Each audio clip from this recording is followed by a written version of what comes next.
Welcome to episode 3 of the 4 Days That Changed Everything, a 4-episode mini-series on the days leading up to Easter. Today, on Saturday, we look back to the Saturday before the first Easter.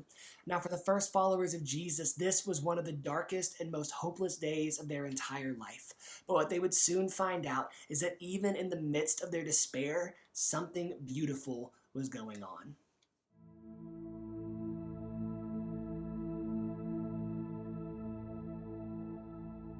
We really don't know much about the Saturday before Easter. The Bible doesn't have a whole lot to say about it. In fact, the only thing that we know from Scripture about this day comes to us from half of a verse in John chapter 20. So I want to read that to you now. This is in John chapter 20, verse 19, and it says, "The disciples were together with the doors locked for fear of the Jewish leaders."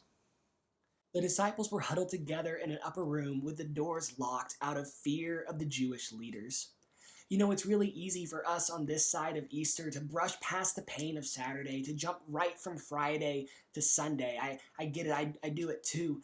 But have you ever paused to think about what this Saturday, the day before Easter, the day after the death of Jesus, was like for the first followers of Jesus? I have to assume that if we had gone back to the disciples and told them that later followers of Jesus would call the day that Jesus died a Good Friday, they would have thought that we were absolutely insane.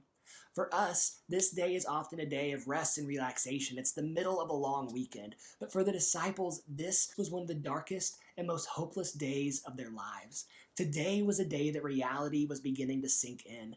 Jesus, their friend, their teacher, their hope, was dead. The Bible tells us that on this day they were afraid. They were afraid that the Jewish leaders would come and take them next, that at any moment the doors would be kicked in by soldiers and that they would be dragged off to be put to death just like Jesus. We're told that they were afraid, but I have to assume that they probably had a whole lot of other emotions going on as well. After the death of their friend, I'm sure they were sad. After spending 3 years following Jesus, I'm sure they were disappointed. I know this wasn't the way they expected things to end. They had to have been disillusioned. I'm sure they were anxious. I'm sure they were confused. For the disciples, the Saturday before Easter was anything but restful and relaxing.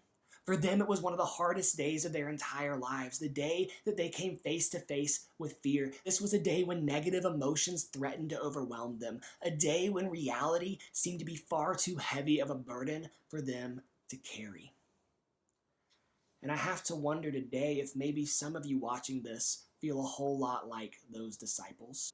I wonder if for some of you watching this today, rest and relaxation are not things that you're feeling. In fact, you identify a whole lot more with those negative emotions that the disciples experienced. Maybe today you're mourning the loss of something or someone, the cancellation of the rest of your season, the loss of a dance or an event you were hoping to go to, a friendship that you no longer have. Maybe today you're feeling disappointed. Maybe today you're feeling anxious. Maybe today you're feeling hopeless. Maybe you're just feeling confused at how things ever got this bad. I can't help but wonder if for some of you, this Saturday feels a whole lot like that first Saturday before Easter. Tired, disappointed, hopeless, anxious. Whether you're walking through trouble at home or a fight with a friend, disappointment, loneliness, or just anxiety over the state of our world in COVID-19, all of us are carrying something with us this year. All of us are walking into Easter this year with a little bit of an extra burden. And my encouragement for you today is to recognize that, to be honest about that. Don't run away from the negative emotions. Don't try to push them away and pretend they don't exist. Instead, be honest about it. Be honest about it with God. You see, here's the thing about Easter. It doesn't make our lives easier, but it does make our lives hopeful. And the thing about hope is that it's always brightest in the dark. You see, what the disciples didn't know on the Saturday before Easter is that in the midst of the darkest day of their lives, when all seemed lost, God was still working. When all seemed lost, God was still working. The next day on Easter, everything would change. Easter would change everything for the disciples. And friend, Easter can change everything for you too.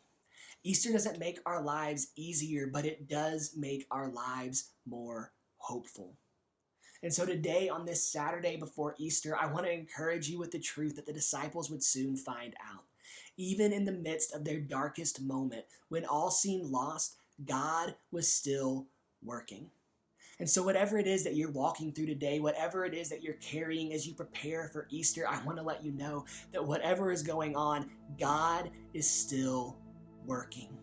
In the midst of your disappointments, in the midst of your doubts, in the midst of your fear and your anxiety, your restlessness, your hopelessness, God is still working. There is hope to be found in Easter. There is hope to be found in Jesus.